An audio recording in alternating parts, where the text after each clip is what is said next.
Iya, jadi memang sering sih.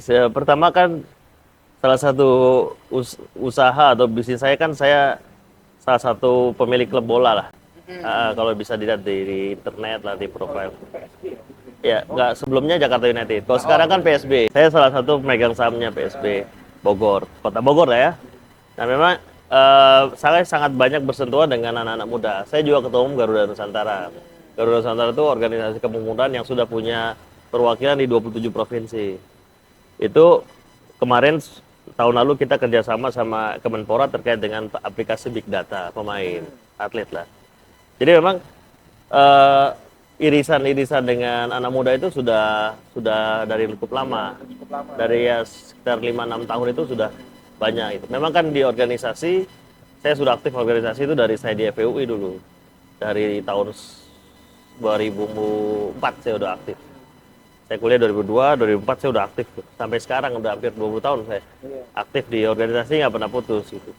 Dan dari 2013 saya punya KTA Partai Gerindra. Jadi walaupun kadang nggak aktif gitu kan, karena kesibukan apa segalanya. Tapi untuk kepemudaan saya masih aktif sampai sekarang. Jadi maksudnya concern saya terhadap generasi muda ini sangat sangat tinggi dan memang saya lihat makanya saya usung tagline itu kan Bogor Emas 2030 visi saya. Jadi, kenapa saya mengusung visi Bogor Emas 2030? Itu karena untuk menuju Indonesia Emas 2045 masing-masing daerah, terutama kabupaten kota, itu harus punya blueprint untuk menuju ke era keemasannya. Jadi nggak mungkin kita bicara Indonesia Emas tapi tingkat pengangguran masih tinggi. Nggak mungkin kita bicara Indonesia Emas tapi stunting masih tinggi. Nggak mungkin kita bicara Indonesia Emas tapi produktivitas rendah. Nah ini yang saya lihat di Kota Bogor ini, saya mencoba menggalang tagline Bogor adalah kita. Maksudnya itu adalah saya ingin rakyat Kota Bogor itu menjadi subjek dari suatu kebijakan, bukan hanya objek dari kebijakan. Jadi misalkan memang dalam teori kebijakan kita tidak bisa menyenangkan semua pihak. Itu pertama. Paling penting memang kita nggak bisa menyenangkan semua pihak. Tetapi at least minimal kita tidak ada yang ditinggalkan. Saya diskusi dengan beberapa kalangan-kalangan muda, saya lihat mereka punya potensi. Tetapi arah kebijakannya belum berpihak secara menguntungkan ke pihak mereka. Yang pertama adalah soal sistem pendidikan. Mereka masih banyak yang mengeluh ke kita terkait dengan biaya pendidikan, terutama kuliah. Dua, soal ketersediaan lapangan kerja. Nah, saya punya program khusus untuk pemuda di Kota Bogor. Kita akan meluncurkan suatu kartu namanya Kartu Bogor Kerja. Jadi anak-anak yang generasi muda yang lulus kuliah ataupun lulus SMK itu tidak perlu khawatir tidak dapat pekerjaan asalkan mereka kompeten. Tentu ada caranya. Pertama, saya akan gelar job fair rutin 4 kali setahun di Kota Bogor. Nah, dengan adanya job fair ini makanya ada yang turunannya yang kedua. Akan ada kerjasama antara Pemkot Bogor dengan industri kan. Contoh dengan pabrik-pabrik, perusahaan-perusahaan TBK yang membutuhkan lapangan pekerjaan. Jenisnya kan macam-macam. Oh, ada yang butuh level manajer, oh ada yang butuh level staff, oh ada yang butuh level supervisor, bener gak? Dengan industri kreatif, dengan industri perfilman, dengan industri retail, industri pariwisata, kita kerjasama. Rakyat Kota Bogor sebagai subjek kebijakan.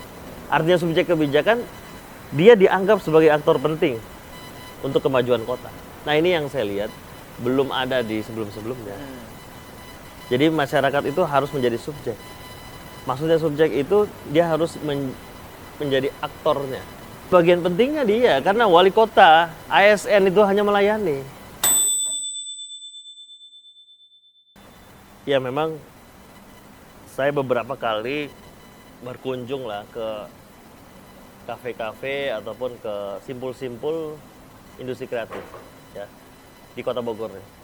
Nah, saya punya komparasi. Komparasinya itu dengan yang memang lebih maju industri kreatifnya.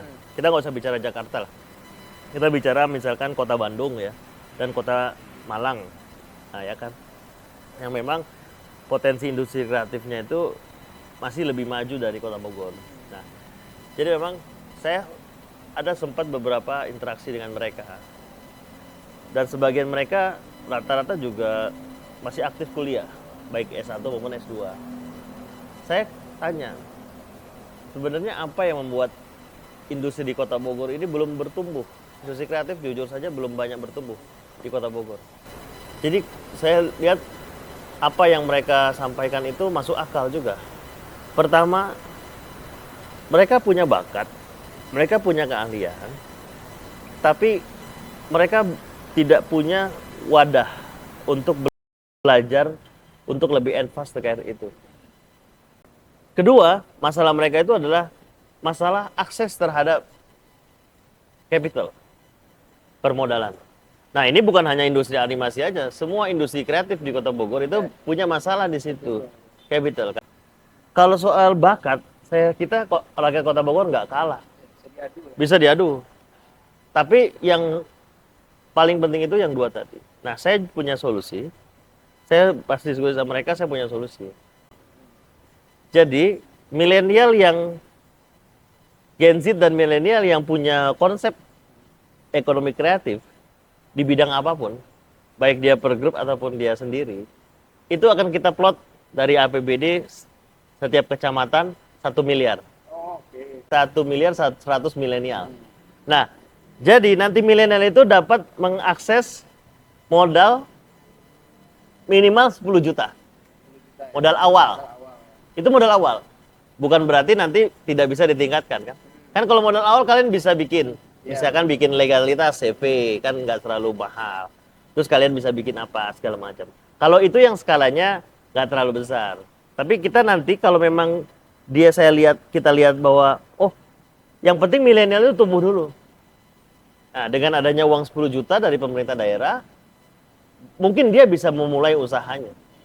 Tentu harus kontrol. Jadi harus kontrol dari pemerintah daerah, terutama camatnya itu nanti kita minta kontrol. Jadi ada tim kontrolnya bahwa kan satu kecamatan 100 milenial. Tentu kita melalui fit and proper, bukan melalui asal kasih uang itu enggak. Jadi 100 itu akan kita data. Dan itu basisnya proposals. Permasalahannya bukan soal bukan soal hal-hal yang terkait dengan rokok atau tidak. Kalau menurut pemahaman saya itu adalah kita harus lihat dulu perdanya dulu. Kalau memang perdanya memungkinkan untuk, saya nggak bilang dirubah, atau saya nggak bilang tadinya resisten terhadap rokok, tiba-tiba langsung terbuka terhadap sponsor rokok. Saya nggak bilang seperti itu. Tapi kita harus lihat perdanya dulu. Nah, kalau perdanya itu memang memungkinkan untuk disesuaikan, kita akan sesuaikan. Itu pertama. Kedua, kita harus ajak diskusi masyarakat. Jadi ada di dalam suatu kebijakan, yang tadi tagline saya itu adalah Bogor adalah kita, bahwa ini menjadi subjek kebijakan, maka kita harus melibatkan sejauh mungkin stakeholders, yaitu pada pengambil kebijakan. Siapa aja pelaku industri kreatif terkait, industri sponsorshipnya yang mau menjadi sponsor, masyarakat, dan pemerintah daerah. Ya kan? Jadi kita harus diskusi dulu, nggak bisa sekali dua kali. Kita harus diskusi solusinya gimana nih. Kalau misalkan mereka nggak bisa tambah dari sponsor rokok, pemerintah nyediain nggak tambahan modal itu? Kalau nyediain oke. Tapi kalau misalkan nggak nyediain, anggarannya nggak ada nih. Harus ada solusi kan? Solusinya apa?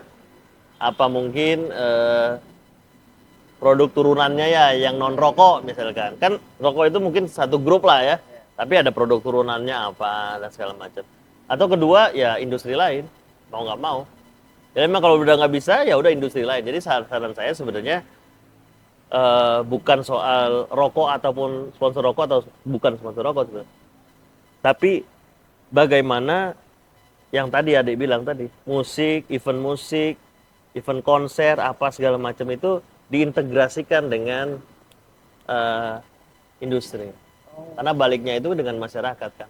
Saya tidak mau terjebak kepada rokok atau non rokok. Tapi yang saya lihat bagaimana cara wali kota itu meyakinkan sponsor. Itu aja sih paling.